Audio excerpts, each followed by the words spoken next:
For a while now, I've wanted to make a video offering tips on how to buy old games.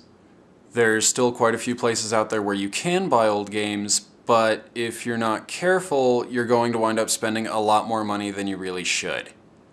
So, today I'm going to be buying Batman Forever for the Super Nintendo, and the first place where everyone has to start is by going to the place where they can buy old games. So, let's begin.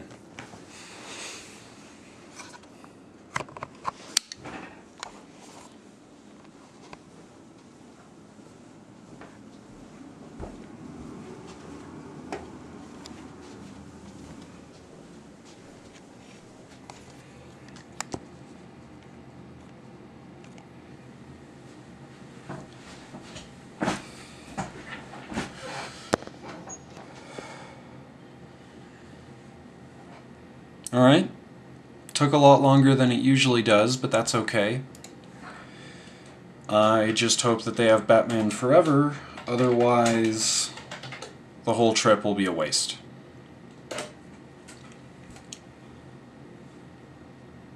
Okay, they have a few copies.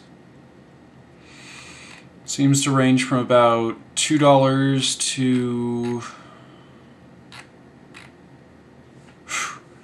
upwards of 12. Alright. Let's check out the cheapest one. Seller has good feedback.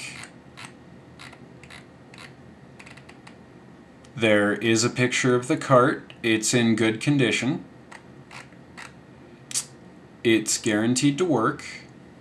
And the seller offers combined shipping in case I want to buy anything else that they have, and it looks like they have quite a lot. Alright, that's it. That's all there is. I just found a perfect copy of Batman Forever for the Super Nintendo.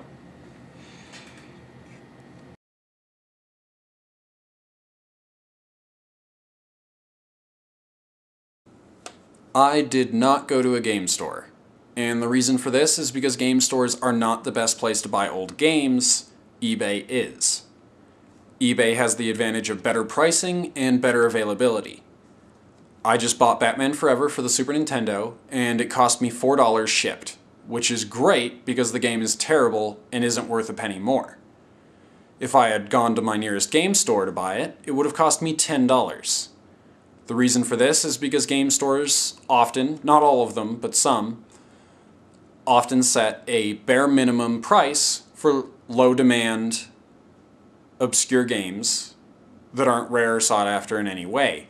So they're not going to do this to Earthbound, Chrono Trigger, Secret of Evermore. They are going to do it to Arrow the Acrobat, The Incredible Hulk, Batman, Power Rangers. They're going to do it to those games. I don't like this practice because it discourages blind buys.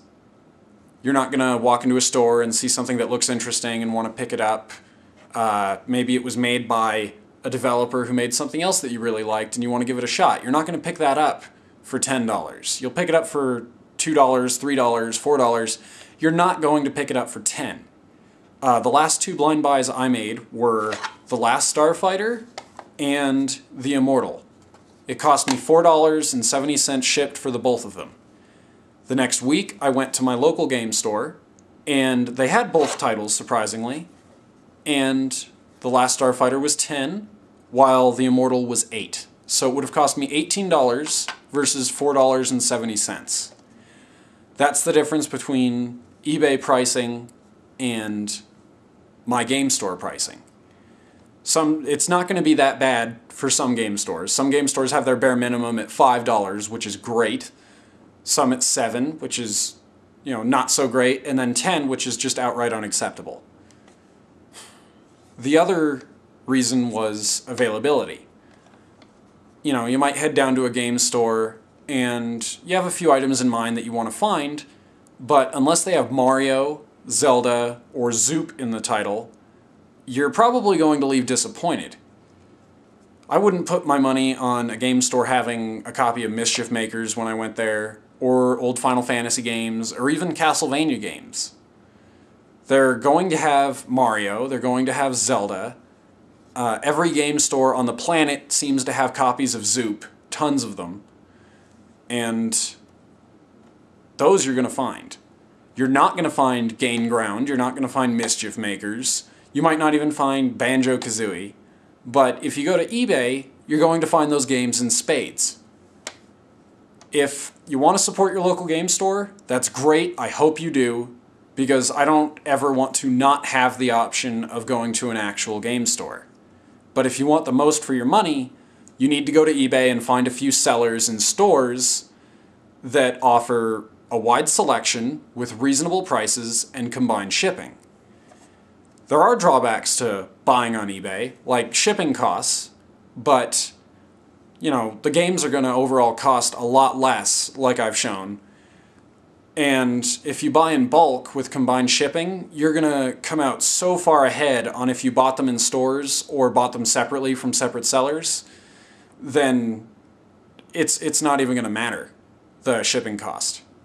The other issue would be waiting for your games to arrive, but there's nothing to do about that.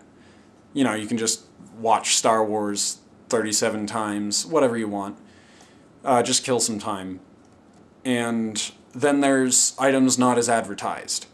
It's only happened to me twice. The first time was this copy of Super Metroid. It looks fine now. It's actually clean. It works great. But when I received it, it was covered in a red and yellow crust that I have not been able to identify to this day, and it was very disturbing. The other was a Sega Saturn system that was filled with dead spiders, cobwebs, and decaying plants. That was I can't even explain it. The spiders maybe, the plants no. But you're going to want to find people with high feedback, generally storefronts. They don't make money screwing people because then they just get loads of bad feedback, and that's not good for business. They're there to make money. And they're going to have return policies. They're going to help you out. Some of them have guarantees on the games. They will absolutely guarantee the product will work.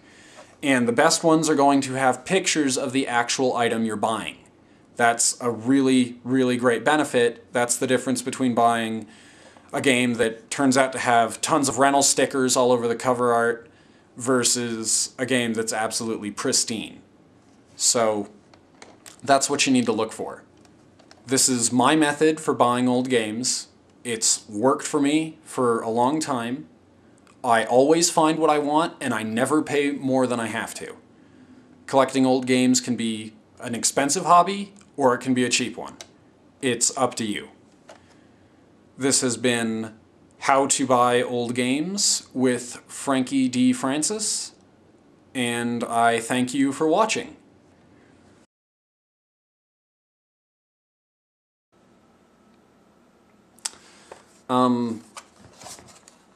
Stephen True, odds are you'll never see this, but if you do, just know that somebody is taking really poor care of your games.